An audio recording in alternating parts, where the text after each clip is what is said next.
Pessoal, eu vou gravar um tutorial aqui bem rápido para vocês aprenderem a criar o botãozinho de screw como eu tinha pedido, e aí vocês vão adaptar ao projeto de vocês, certo? Eu vou utilizar ele nesse, nesse projeto aqui do template básico do Bootstrap, certo? Então vou abrir esse projeto no Sublime.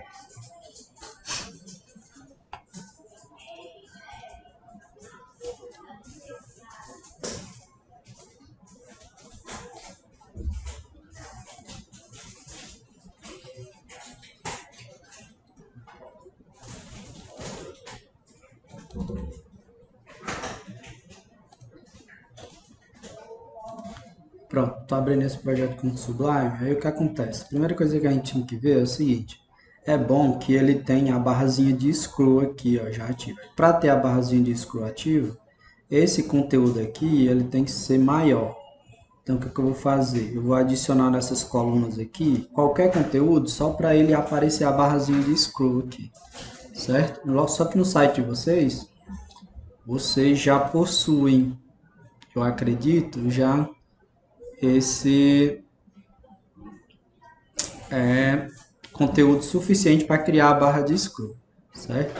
E no caso eu vou colocar só umas imagens aqui nessas colunas para garantir. Ó. Por exemplo, eu tenho uma linha aqui, tem uma outra linha aqui e tem uma outra linha aqui. Eu vou adicionar em cada linha uma imagem qualquer só para poder garantir que ele vai criar um scroll aqui. Então nessa coluna eu vou colocar uma imagem, nessa outra coluna eu vou colocar uma imagem, nessa outra coluna eu vou colocar uma imagem. Quando eu atualizar lá, ele criou aqui a barrazinha de scroll. É isso que eu queria, tá? Eu coloquei imagens aleatórias só para forçar ele criar o scroll. Aí qual é o objetivo? O objetivo é o seguinte: à medida que eu for baixando a minha barrazinha de scroll, baixando o conteúdo, eu quero o seguinte: no momento que ele está zerado aqui, ó, está na posição zerada, eu quero que o botãozinho para voltar para o topo esteja oculto. Mas quando eu posicionar aproximadamente uma tela, que seria basicamente isso, ó, aí eu queria que ele aparecesse. Pode ser menos? Pode. Tá? Vamos supor que fosse até o meio aqui, ó, que o scroll ficasse até o meio, por exemplo. Não sei, aí eu teria que ver qual é o valor. Mas enfim, eu queria que aparecesse um botão. Pronto. Aí eu coloquei lá no Google Classroom, lá na atividade, um tutorial ensinando como controlar isso, né?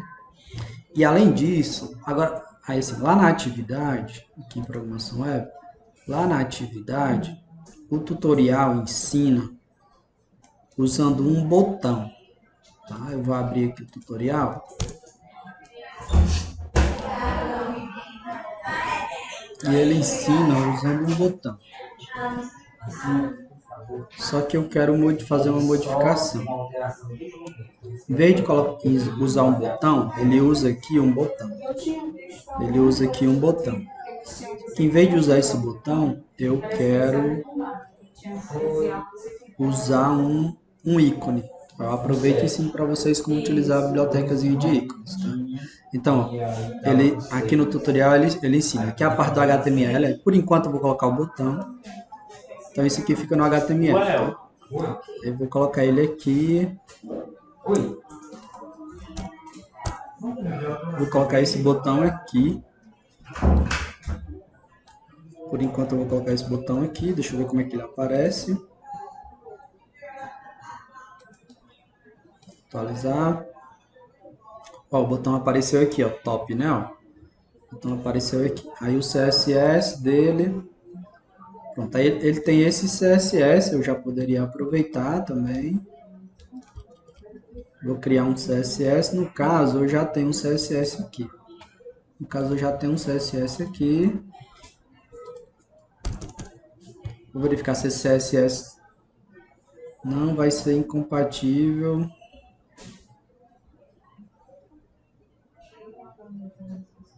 Tá, deixa eu ver aqui. Fica adicionei que ele ficou em comentário.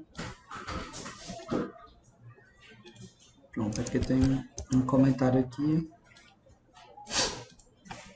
Pronto, aí ele tá que não seria necessário, mas ele está colocando uma fonte. E aqui é o botão. Tem algumas coisas aqui que eu vou já analisar com vocês. Que esse CSS aqui, ele deve fazer com que o botão venha aqui para a direita. Só atualizar. Além de vir para a direita, ele ficou oculto. Tá, então essa propriedade aqui, ó, display none, aqui o meu botão, ó. O meu botão ele tem um ID, ó, ID mais btn, né? E aí, ó, ele está trabalhando nesse ID. E essa propriedade aqui, ó, display none, tá? Ela faz com que ele fique oculto. Vou alterar, vou mostrar aqui para vocês. Tá vendo aqui, ó? Eu coloquei para bloco e ele apareceu, né? Então foi o que ele fez lá. Ele utilizou as propriedades para botar ele mais ou menos nessa posição. Vou mostrar quais são essas propriedades, tá? Vou deixar ele por enquanto visível. Ele está utilizando o position fixed. Quando eu posso utilizar o position fixed ou o absolute, né? O absolute também serviria. Só que geralmente o absolute ele pega referência a uma tag py para fazer o posicionamento dentro dessa tag py. Quando eu utilizo o fixed, ele movimenta o elemento, né? Eu controlo o elemento de acordo com a janela. O fixed é a janela inteira. A referência é uma tela. Essa espessura aqui. Então, por isso que ele está utilizando o fixed. Vou deixar o fixed. E aí, ele está dizendo aqui, ó. No momento que eu utilizo o position, que é as camadas lá do CSS, eu posso controlar as coordenadas da esquerda, da direita, de cima e de baixo, né? Então, ele está controlando aqui, ó, na direita, 30 pixels, ele está utilizando px, né? A gente poderia ser mais eficiente para deixar responsivo, a gente poderia utilizar uma outra medida, ele está utilizando pixels, né? Aí ele está colocando aqui, ó, que o botão vai ficar 20 pixels da parte de baixo, 20 pixels aqui da parte de baixo, e a 30 pixels da direita, né? Por exemplo, se eu colocasse aqui 10 pixels da direita, ele já ia encostar mais lá. Vou atualizar, ó. Ele já ia encostar mais lá, né? Se eu utilizasse aqui 10 pixels de baixo, que eu boto, ele já ia ficar mais próximo lá. De repente nessa posição seja mais interessante. Então eu poderia deixar igual, 20 e 20. Poderia deixar igual, 20 e 20. Tá? Acho que eu vou deixar nessa posição. Perceba que enquanto eu estou controlando a posição dele e tal, né? Eu posso deixar ele como display block. Aí só depois que tiver tudo prontinho, eu coloco ele para display none. O display é que faz uma coisa ser exibida ou não na tela do navegador. Esse z-index aqui é porque como ele está trabalhando com camadas, ele está dizendo que isso daqui deve ficar em cima de qualquer outro objeto. Essa aqui é uma camada que fica em cima de qualquer outro objeto. Se ele tivesse zerado, era para ele ficar debaixo de algum outro objeto. Só que aqui não tem nenhuma outra camada. E por isso que ele ainda fica em cima, né? Vou deixar o mesmo valor. Bom, aí aqui são só... Aqui é o font size da palavra top, né? Eu poderia colocar 25px, por exemplo. Só mostrando para vocês as propriedades, ó, o botão ia ficar maior. Só que eu não vou utilizar o texto, esse texto, né? Top. Eu vou utilizar um ícone que eu vou já mostrar para vocês, tá? No botão eu vou utilizar um ícone. Em vez do texto aqui, ó. Em vez desse texto top, eu vou utilizar um ícone. Inclusive eu nem precisaria usar o botão, mas para ficar rápido, vou usar o botão. Tá? Aí ele faz aqui algumas outras configurações. Ele está dizendo que não tem borda. Esse outlinezinho aqui é uma linhazinha depois da borda. Ele está dizendo que não tem também. Eu utilizo um plano de fundo verde. A cor do texto branca. Esse cursor point aqui, ó, é para ele virar mãozinha quando eu colocar. Ó, eu tirei, ó. Não virou. Deixa eu atualizar. Porque ele é botão, né? Só o fato dele ser botão já vai virar mãozinha. Vou atualizar isso aqui. Não era para ele virar mãozinha, não. Tá, mas esse cursor point é para ele virar mãozinha. Talvez ele esteja reforçando, tá?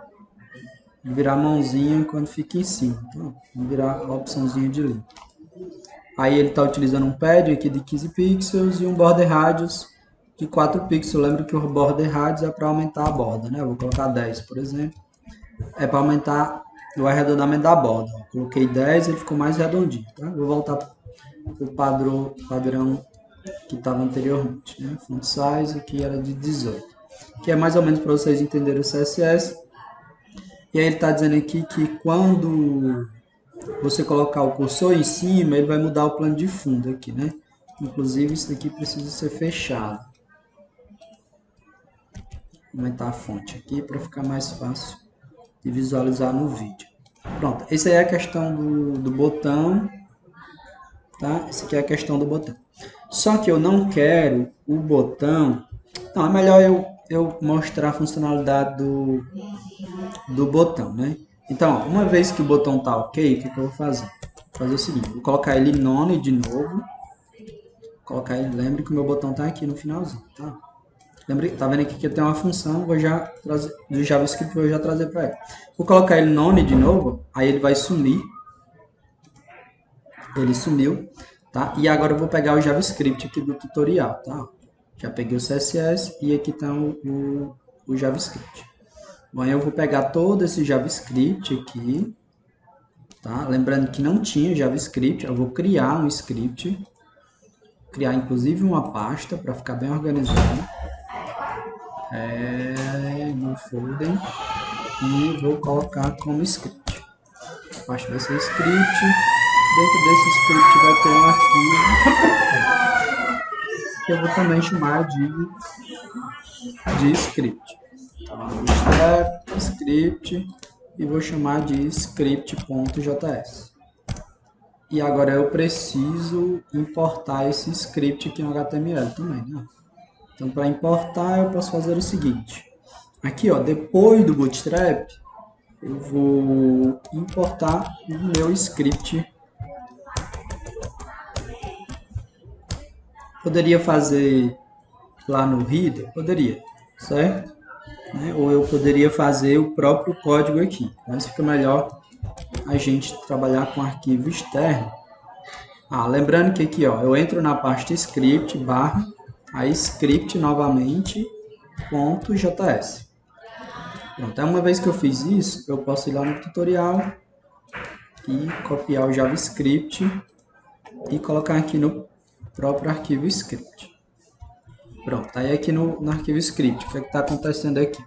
Primeiro ele cria uma variável chamada myButton, e se vocês perceberem, ele utiliza o getElementById para poder pegar a referência do botão.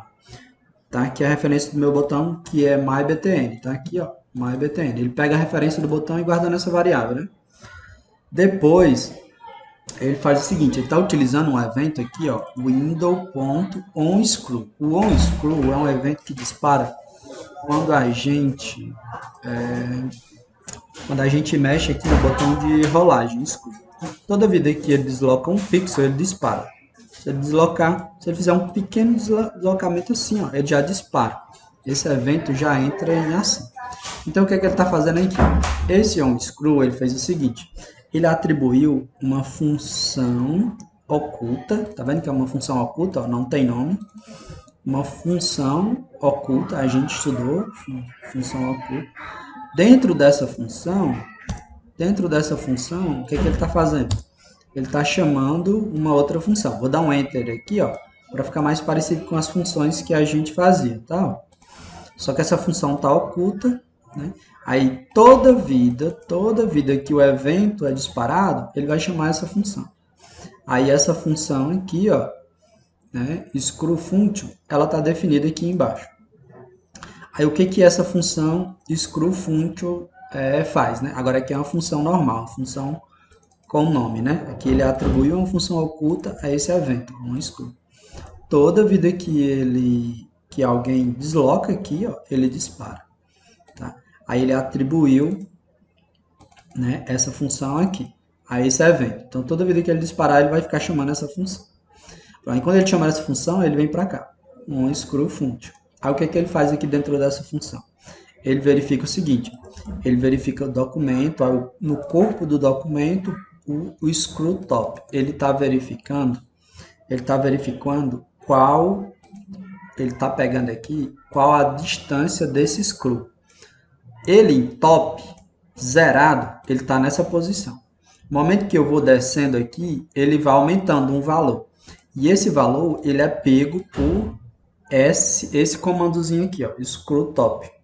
E aí ele está verificando se o screw top é maior do que 20. Se for maior do que 20, aí ele também está verificando aqui o documento element screw top, né?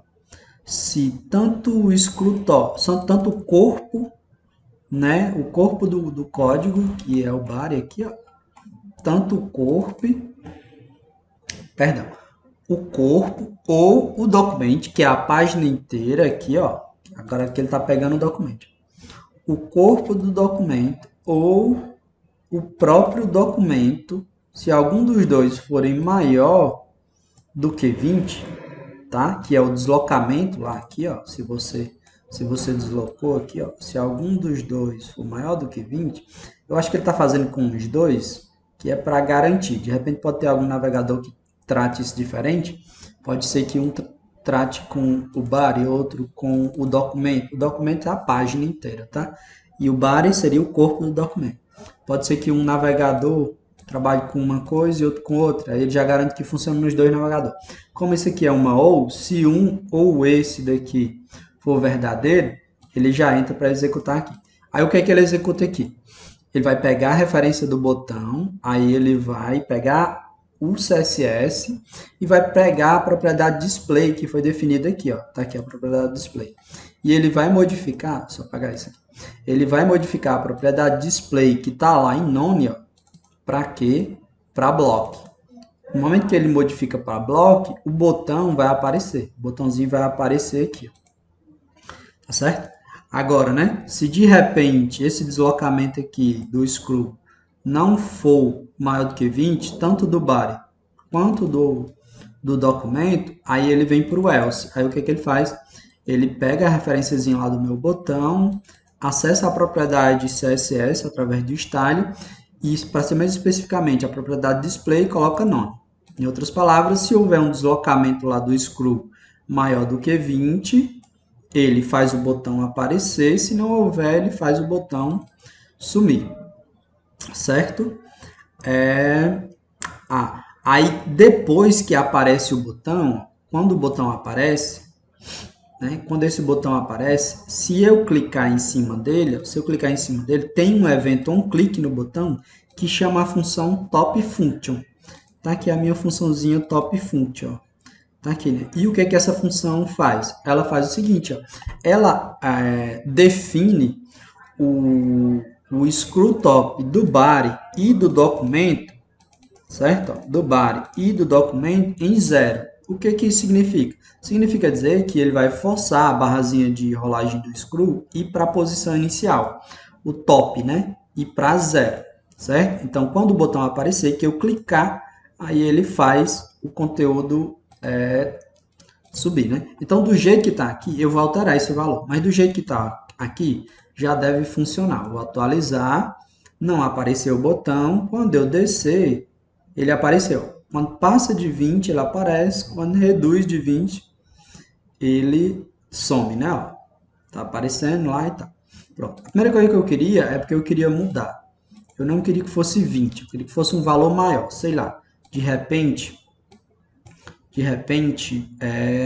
eu poderia inclusive imprimir o valor do screw top. Eu quero que ele apareça só, poderia ser uma tela inteira, né? Para ser uma tela inteira, eu poderia pegar a referência disso aqui.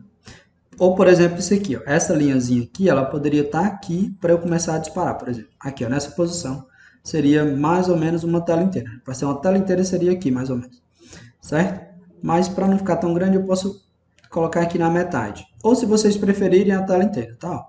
Mas tipo assim, ó, quando eu tivesse aqui na metade, mais ou menos, ó, na metade aqui do screw, ó, certo? Aí qual que seria esse valor da metade? A gente poderia ir ajustando. Vamos supor que seja 300. Vamos supor que seja 300. Então, modifico os dois aqui para 300. Vou atualizar lá. Então, perceba que eu vou descer, ó, ainda não apareceu, não apareceu, não apareceu, ó, 300 é aqui. Então, ainda é pouco. Eu vou colocar 600. Vou colocar 600 e vou colocar 600. Vou atualizar. Vou voltar para cá e vou descendo. Ainda não apareceu, ainda não apareceu, ainda não apareceu. Ainda não apareceu, ó, quase onde eu queria, né? 600 e tal. Vou colocar 650. Pronto, mas vocês podem colocar aí do jeito que vocês acharem interessante. Funcionando, tá? Eu tinha recomendado uma tela inteira, mas ó, uma tela inteira seria quando essa parte aqui, ó, tivesse mais ou menos aqui. Então, descendo, descendo aqui, descendo, apareceu, né? Passou um pouquinho, e ele apareceu. Tudo bem. Só que agora é o seguinte, eu não, aí quando eu clico aqui, ó, ele executa essa função. Quando eu clico, ele executa essa função. Porque tem um clique aqui, ó. Aí ele chama essa função aqui, que é eu fazer o quê? Zerar de novo o screw top. Então, quando eu clicar, ó, ele volta para lá. Há uma coisa que é interessante é que ele já volta devagarinho. O próprio Bootstrap já faz isso, tá? O próprio Bootstrap já faz ele vir suavizado. Pronto, aí a outra coisa que eu queria ensinar é o quê? Em vez de ter esse top, eu quero um ícone de uma seta para cima, em vez de ter a palavra, né? Que é outra coisa que eu pedi para vocês. Então agora eu vou ensinar para vocês como colocar o ícone. Eu vou ensinar como colocar o ícone do próprio Bootstrap, tá? Então vou acessar o site do Bootstrap aqui. Vou entrar lá na documentação do Bootstrap. E aqui tem ícones, ó. Vou clicar em ícones, tá? E lá no final tem como instalar. Só clicar aqui que ele vai lá para o final. Aqui estão os ícones, ó. Aqui os ícones, mas lá no final tem como instalar. Eu vou logo ensinar. Aí a gente vai pegar essa parte aqui, ó, que é pegar ele online, certo? Então é só copiar, ó, isso aqui, ó, só copiar esse código. Aí a gente vem aqui no HTML, eu estou no HTML. Lá no início eu vou fazer o seguinte, ó, depois do Bootstrap, depois de importar o CSS do Bootstrap, eu vou colar ele aqui. Perceba que eu colei essa linha de código aqui, ó. Isso daqui já vai fazer com que os ícones funcionem, tá? E aí o que é que eu vou fazer? Eu vou voltar aqui no meu botão, e em vez de ter a palavra top no botão, eu vou colocar um ícone. Só que eu vou colocar um ícone de seta para cima, que é para dar o indício de seta para cima. Eu poderia procurar aqui, mas eu acho que dá para pesquisar. Vou voltar para lá. Vou pesquisar um ícone aqui. Não sei se é top. Aqui tem a stop. Não apareceu o que eu queria. Eu vou colocar aqui. Eu acho que é seta. Em inglês é arrow. Eu tenho essa.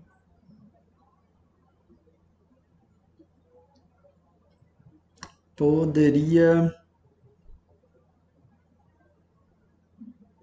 Pronto, essa daqui, ó. Vou pegar essa daqui. Ó, é arrow up, né? Eu vou pegar essa daqui, certo? Pode ser outra, poderia ser essa, tá? Mas eu vou pegar essa. Como é que a gente insere? Ou então poderia ser essa, ó. Eu acho que essa daqui ainda é mais bonitinha. Vou clicar nela, ó. Quando eu clico nela, a gente consegue ver esse códigozinho aqui, ó. Então é só copiar esse código. Eu copio esse código aqui e aí eu coloco aqui, ó. Colocar o código, coloquei o código dentro do botão. Vou salvar e vou atualizar lá. Agora eu vou descer e vou ver o que é que aparece. Ó, apareceu a setazinha lá, ó. Tá? Não apareceu exatamente como eu queria, que eu poderia fazer o seguinte. Ah, uma outra coisa. Essas setas, elas são fontes. Tá? Então, se eu quiser aumentar essa fonte aqui, Deixa eu ver aqui se eu consigo aumentar MyBTN. Se eu aumentar o font size aqui para 25, ele deve aumentar a fonte lá. Deixa eu ver.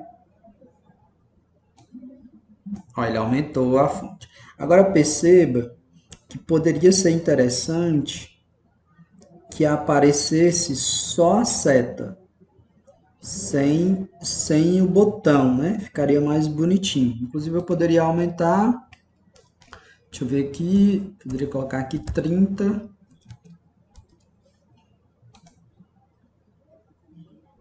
Tem que mexer, para ele aparecer o evento scroll tem que disparar, né?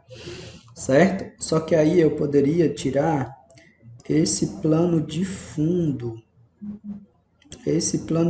Essa parte aqui de cima. Deixa eu ver como é que eu faço aqui para tirar. Ele tá com background color. Ele tá com um pad de 15 pixels. Tá com border radius do botão de 4px. Eu acho que eu poderia aumentar o border radius do botão.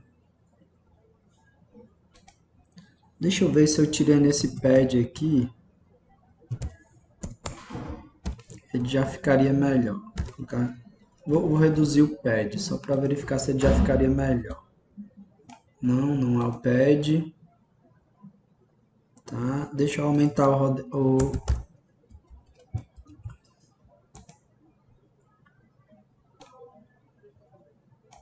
Não, o que tá incomodando aqui é o top do botão.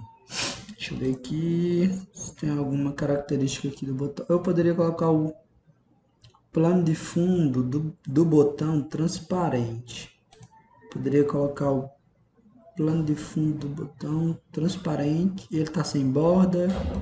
Tá sem borda. Eu vou colocar o plano do botão transparente. No caso, nem transparente. Vou colocar branco. Só para ver uma coisa. Aí aqui ele está colocando tanto o plano de fundo do botão quanto o... Eu poderia criar uma classezinha aqui e controlar só ele, tá? Mas no caso, eu vou fazer o seguinte. Como eu coloquei ele branco, ficou tudo branco. Mas se eu colocar um color aqui, ó. Porque o color também está branco, né? Então, poderia fazer o contrário. O color é modificar fonte, né? Então, como está o color branco, eu poderia colocar ele aqui verde, ó. O color vai ficar verde. Aí, como ele é fonte, os ícones, eles são fontes. Então, ele deve ficar... pronto. Agora, eu acho que ficou do jeito que eu queria. Então, quando ele vem, ele chega aqui nessa setazinha. Só que aí, ó, no hover, ele está modificando, né? Eu posso alterar esse hover aqui, ó. Ele está modificando o hover, background color. Ele só está colocando uma cor diferente, tá? Então, eu poderia simplesmente aumentar a fonte um pouquinho. Eu poderia simplesmente aumentar a fonte. A fonte está de quanto? Está de 30. Eu vou aumentar suavemente. Eu não vou mais modificar. Poderia até modificar o plano de fundo para uma outra cor, mas é melhor não mexer no plano de fundo. E de 30 eu vou colocar ele para 35. Só que eu vou fazer o seguinte, tá? Ele vai aumentar de uma vez. Ele vai aumentar de uma vez. Ele aumenta de uma vez, ó. Eu poderia suavizar isso. 35 é muito. Vou colocar 33 e vou colocar um transition aqui, ó, de 1 segundo, que é para ele suavizar a modificação. Por isso que eu fui buscar. Talvez tenha ficado muito grande. Eu vou colocar 32 e vou colocar ele aqui para ficar mais lento.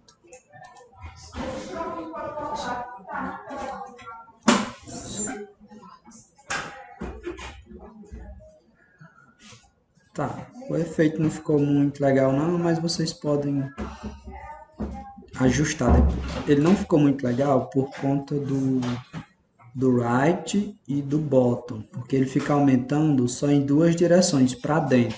Aí ele fica meio que aumentando só para um lado só. Aí o efeito já não fica lá essas coisas. Mas o objetivo não era nem para ter efeito, né? Mas aqui já tá bom, né? E aí ele volta lá pro topo, some, quando eu desço, ele volta para lá de novo. A cor também, vocês podem deixar da cor que vocês desejarem. Aí o que é que vocês vão fazer? Vocês vão adaptar ao de vocês, tá? Lembrando que tem os ícones do Bootstrap, mas vocês também poderiam utilizar os ícones do fonte, acho que é fonte, é isso, fonte Awesome, só que o fonte Awesome 4.7, porque ele é de graça, tá? Mas pode utilizar, mas eu vou mostrar para vocês. Aqui é o fonte Awesome 4.7, tá aqui a versão 4.7, isso, vou clicar aqui nele. Vocês poderiam utilizar ele, tá? No caso aqui, nega isso aqui, porque vai para 4.7, senão ele vai para 5, e a 5 é paga. Tá, mas aqui é o fonte Awesome, ele também tem um monte de ícones, tá? E ele tem aqui como baixar, deixa eu ver aqui como é que ele baixa, acho que fica lá no final também, que a gente pode baixar ele, deixa eu ver se é aqui, não, deixa eu ver aqui como é que baixa.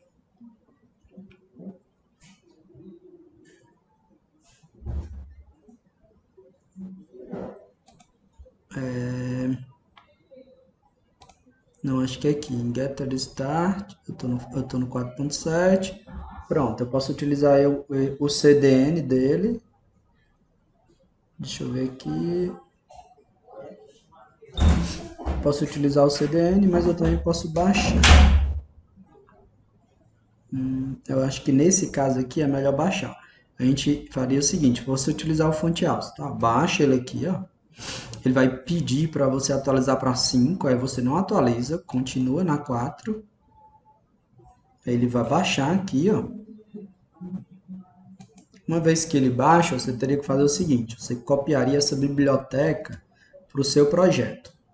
Então, vou só mostrar um exemplo, mas vocês vão fazer com um dos dois. O objetivo é só aprender. Programação Web, Bootstrap, tá? E eu vou jogar o fonte Awesome aqui e eu vou extrair ele. Certo? Vou extrair aqui. Tá, eu não vou deletar, eu vou deixar ele aqui no download mesmo. Porque aí pode ser que a gente precise depois. Aqui ele, eu vou tirar esse 4.7 só para ficar fácil de importar. Mas é super tranquilo. Eu só precisaria vir aqui no fonte Awesome e importar esse arquivo aqui, ó. Certo? Via CSS. Como é que ficaria? Vou abrir o Sublime, fonte Awesome já está aqui, ó. Então, vou aqui no CSS, e aí eu poderia importar. Lembrando que você usa um dos dois, ou do Bootstrap ou do fonte Awesome. É porque eu estou ensinando aqui só para vocês aprenderem, tá? Vou pegar o nome aqui da biblioteca, vou renomear, vou pegar o nome da pasta, vou colocar aqui, barra, tá? E então, complementando, que eu estava errando numa coisa, né? Continuando aqui, ó, no href, eu vou passar aqui o fonte Awesome, tá? Então, vou colocar aqui, é melhor eu renomear para poder copiar o nome correto. O nome da pasta, fonte Awesome, barra, aí a pasta CSS, ó, porque o arquivo está dentro da pasta CSS, né? Então, barra CSS, aí barra, aí é fonte awesome.nim.css aqui. É esse aqui, ó, tá? Eu posso renomear, na verdade não renomear, né? É só para aparecer a opção aqui para copiar. Volto para o HTML e coloco ele aqui. Pronto, aqui eu importei. Lembrando que vocês vão usar um dos dois, ou esse ou esse. Eu até já comentei aqui a parte do Bootstrap. Dá um ESC para sair daqui. Aí você vai lá no fonte Awesome e pega um ícone, né? Aí, sei lá, vou colocar esse chipzinho aqui, ó. colocar esse chip, tá aqui, eu vou pegar ele, tá? E aí eu vou colocar lá na última coluna, por exemplo. Eu tinha colocado uns ícones. Cadê? Lembrando que esse aqui, ó, do Bootstrap, tá? E esse daqui, ó, começa com FA, a classezinha é do Fonte Azul, né?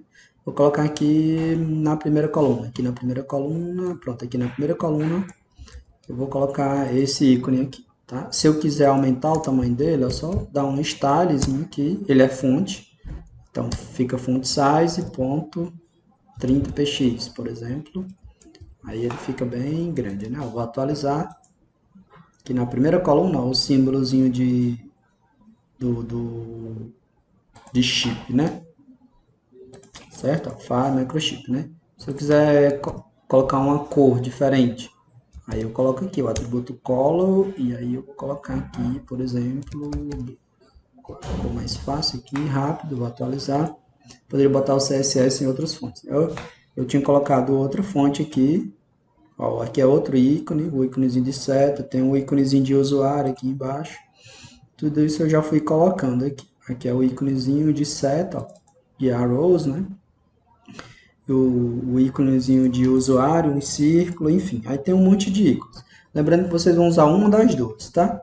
Ou utiliza do Bootstrap, tá? Não faz muito sentido. Eu acho até que funciona os dois. Ambos funcionam, sem dar problema de incompatibilidade. Mas como geralmente, ó, apareceu o ícone do Bootstrap, não. Mas como geralmente uma biblioteca resolve, não faria muito sentido usar as duas. É só para mostrar para vocês como usar. E no futuro vocês escolhem qual das duas usam.